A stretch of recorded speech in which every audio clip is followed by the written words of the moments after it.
been heading in the right direction for a good length of time now. We must be getting close. I can feel it. Victory is in sight! Hooray! As soon as we get to base camp, Paimon wants a bowl of hot soup and some barbecued meat. I hope we can all get there safely. No more incidents, please.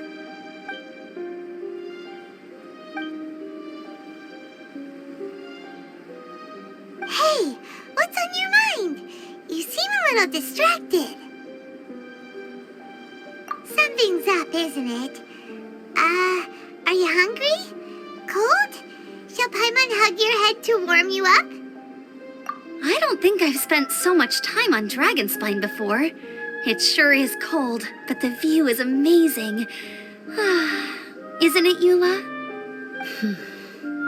Eula? Sorry, I wasn't listening. What did you say? I was just thinking, whenever I've met up with you at Dragonspine in the past, we always stick to the same few spots. It's much more vast and beautiful here than I realized. If it were a little warmer and a little safer, I bet this place would be bustling with visitors. I agree. People are put off by the cold and have an aversion to danger. They don't realize that there's much to explore beneath the icy exterior, if you were willing to spend the time and energy. Albedo, is this the way down? Yes. I think there are several routes in this area. Does the path fork off here? It looks like it does. But maybe it doesn't. My head's still a little fuzzy from the impact. I'm kinda dizzy too. I keep thinking things are swaying a little. Maybe I'm just hungry. Either path will work for us. The smaller trail is less worn and harder to see, but it's also shorter. Since everyone is weary, I suggest we take the shortcut. Follow me.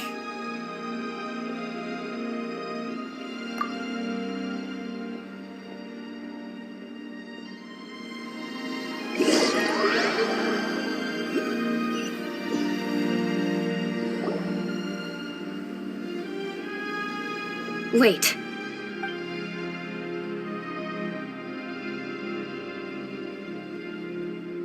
Bennett and Amber don't look well. Can we take a break? We can continue once their conditions have improved. Ugh. Now that you mention it. Huh? You hit your head earlier, didn't you? Oh, you noticed. Are you sure it's worth holding everyone up over a little thing like this? No problem at all! Health and safety always come first! Okay. Sorry for this. Thank you. Yeah. Thank you.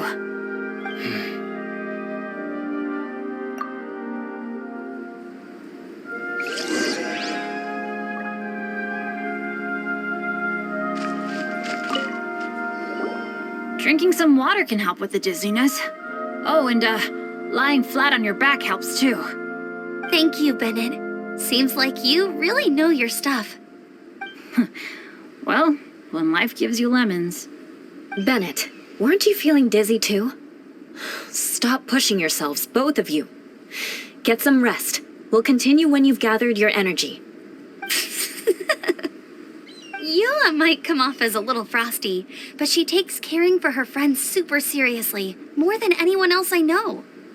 Every time I see that look on her face, I'm just like, stop staring at me.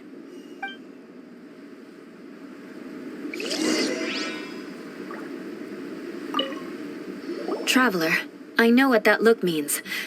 What's on your mind? Maybe seasoned veterans have an instinct for it. I sense it too. Something seems to have changed, but I can't confirm for sure. It could be difficult to verify. It might be imprudent to speculate out loud, but I believe you know what I am referring to.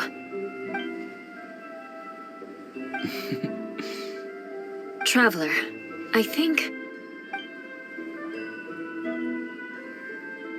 you...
Albedo, what? It's not over yet.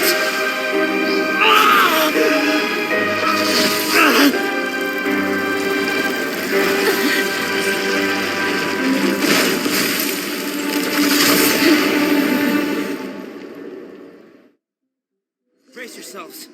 This'll be a challenge. Stay back! I'm going to cut this weed down to size!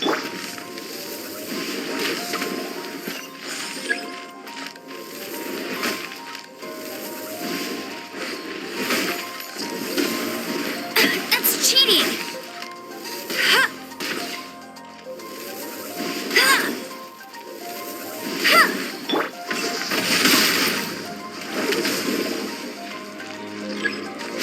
Time to act. Yeah.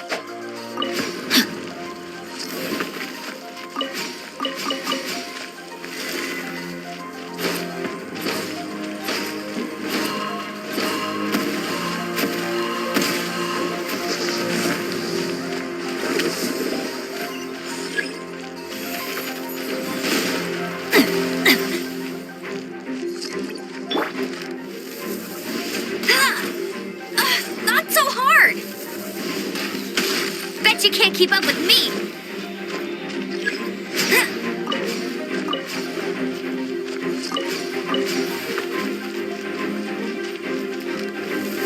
I'll race you there!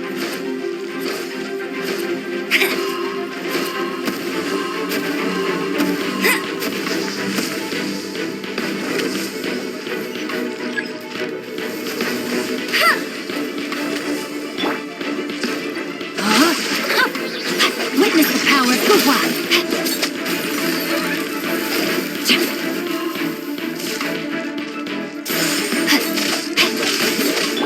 Eyes on me! Back off!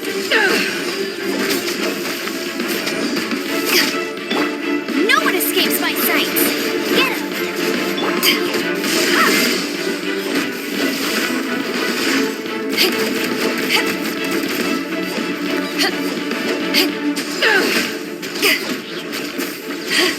Change of plans.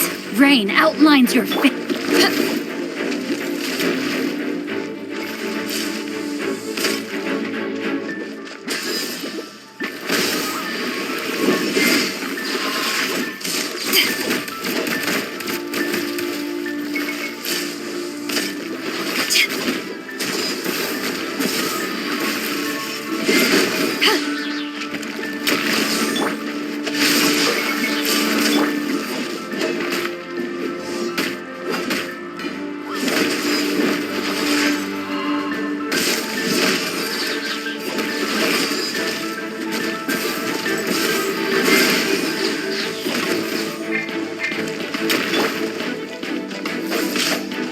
Not good!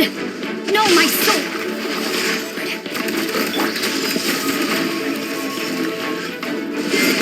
To ashes!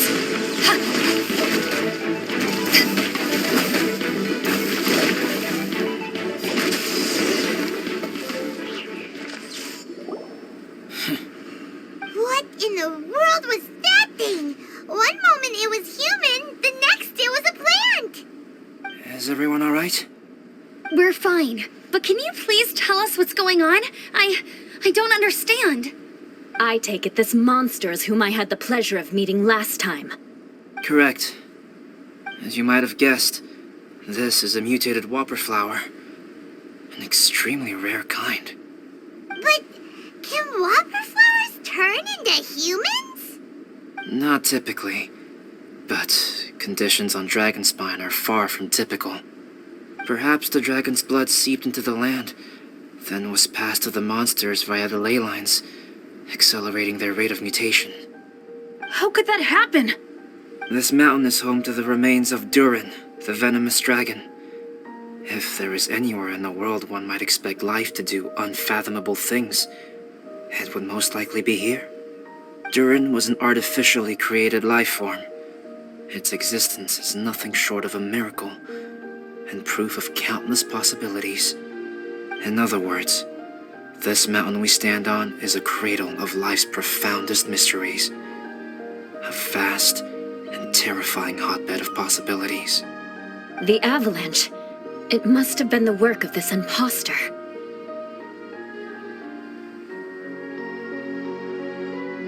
Agreed. All the other troubles you faced on the way down could also have been its handiwork. My guess is that it was targeting everyone that I've had contact with. Right, I forgot all about that. It's not inconceivable. But what was its purpose? Was it just trying to get rid of us? I have a preliminary hypothesis on this. Whopper flowers are masters of mimicry, and those we encounter in the wild often appear in the vicinity of the plants they impersonate. In other words, the whopper flower likely has an instinct to replicate and replace. As a plant, it will disguise itself as another plant and infiltrate the group, hiding among them for cover. The plant being imitated has no way to detect or fight back against this behavior. But when it disguises itself as a human... It wanted to replace you and infiltrate our group? Yes. Maybe it created the avalanche to get rid of us. I predicted this eventuality, so I availed myself of the avalanche to hide and lure it out. It was watching us the whole time, and when it saw that I had disappeared, its instinct was to take my place. At that point, its disguise was complete, and its next move was to hunt its prey. Yes, that's exactly how whopper flowers operate. So when it approached and attacked Joel, what was that? A trial run? Perhaps. Or maybe it enjoyed posing as a human, and wanted to experience what it felt like to be human. We're fortunate to have discovered it in time. I think the Traveler was the first person other than Albedo to notice something was wrong. Traveler, how could you tell the real me and my imposter apart? I want to know too. I had no idea the other guy was an imposter. They looked exactly the same to me.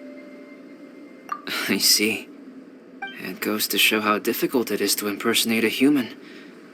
This mutant whopper flower tried its best to replicate the original exactly, but still managed to miss some details. Unbelievable. To think that Dragonspine creates such terrifying possibilities.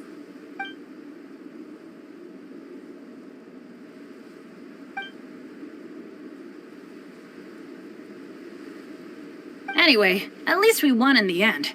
It looks like my method did work after all. I used up all the bad luck, and the good luck finally came through. About that. If you're referring to having fallen down the mountain and avoided injury, well, that's because I was secretly protecting you. Huh?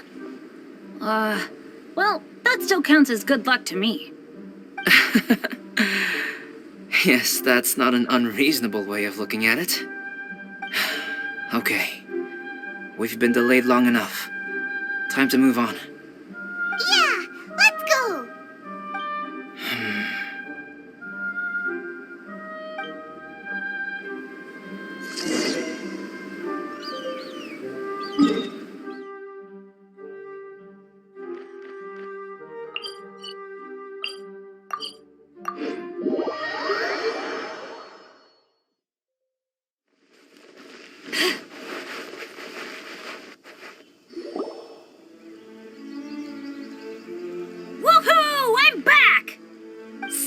doesn't seem to be here. He must have headed up the mountain. Let's wait for him here. Amber, are you feeling better?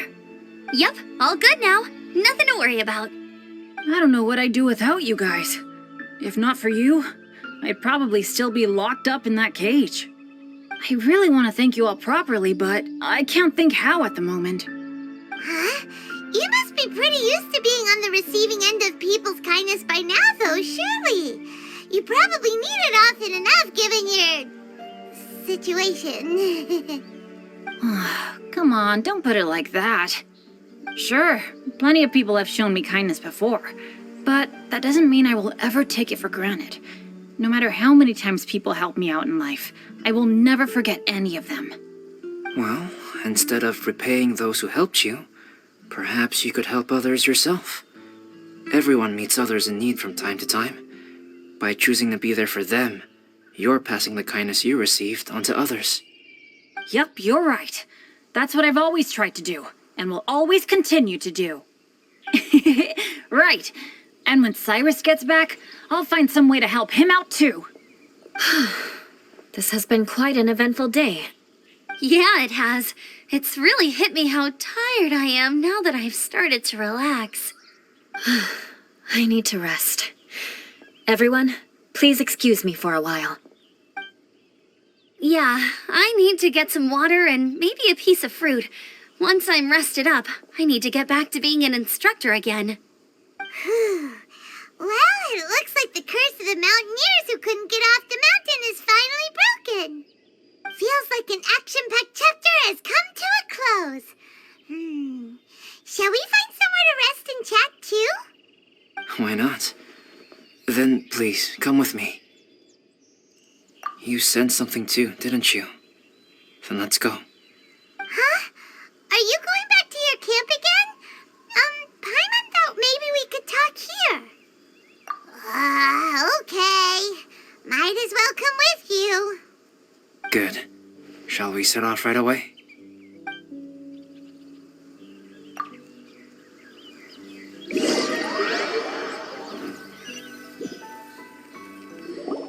Sorry for bringing you back here once again. Some topics are best discussed in private. Is this about the imposter? That's right. I have to say, Traveler, I'm very surprised you noticed the difference between me and the imposter. Yes, this mark. Perhaps it's where it all began. Ooh, sounds like the beginning of a big story. Keep going. Well, I can't deny that what I'm about to say does sound like something from a children's storybook. So, what do you think this diamond-shaped mark means? A tattoo? A crest? Something else? No. Consider it a birthmark. Have you ever seen an intricate glass ornament and wondered how it was made?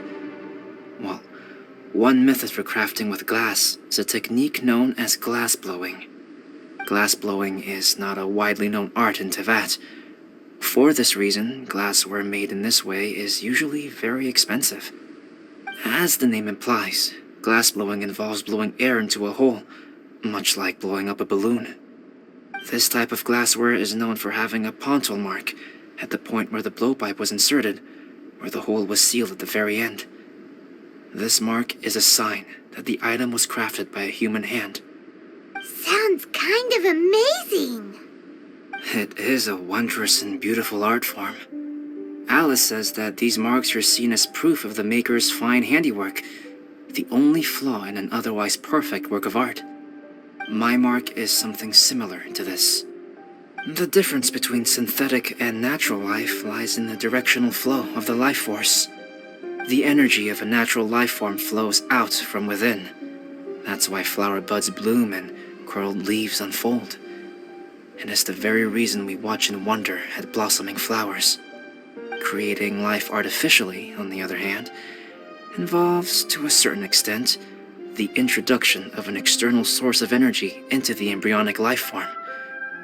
When the hole where the life force was infused is sealed at the end, it leaves a mark not dissimilar to the pontal mark in blown glasswares. The alchemical substance drips and spreads out in all directions, resulting in this rather ingenious diamond shape. Wow! So that's where it came from. This mark is a sign of my artificial origins, and proof of my imperfection as a human. I presume that the impostor intentionally avoided replicating this mark, so as not to become less than perfect himself. You are fundamentally different from other people. I have few qualms about sharing my secrets with you. Just as Paimon said, it all sounds like a story. Even if you were to tell anyone else, they would regard it as nothing more than a tall tale.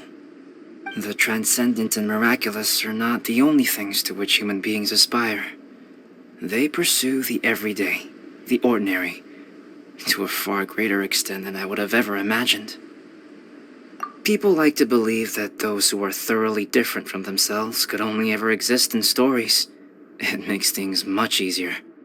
Or, in other words, all the unfathomable things we've seen recently would make good material for a novel. I have friends who write novels. If they wrote this story, it'd probably be even more complex. Making up stories is easy. Even Paimon can do that. Oh, I didn't know you had that kind of talent. Paimon's the best guide into that. Making up stories is a piece of cake. In that case, how about we have a storytelling contest? We can base our stories on the events of the last few days. Sounds great. But we still have to help out the Adventurers Guild. I understand. Creativity is something that cannot be rushed. Take your time, and come back when you have found some inspiration. We'll see whose story is more compelling. Deal! Okay, we'll regroup with the Adventurers Guild for now. Sure.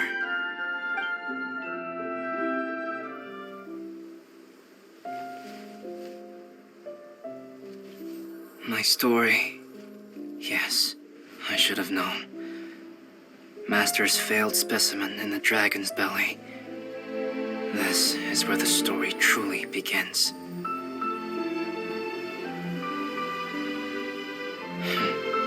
If we switched places, if you were the survivor, then as the abandoned experiment, the failure of the primordial human project, I'd want to replace you too. I would replicate your appearance, study your alchemy, and create miraculous life forms to divert your attention. I would wait for the right moment, then dispose of you in the Traveler, the sole person to have known your secret. And then, I could finally experience the joy of being brought into the world.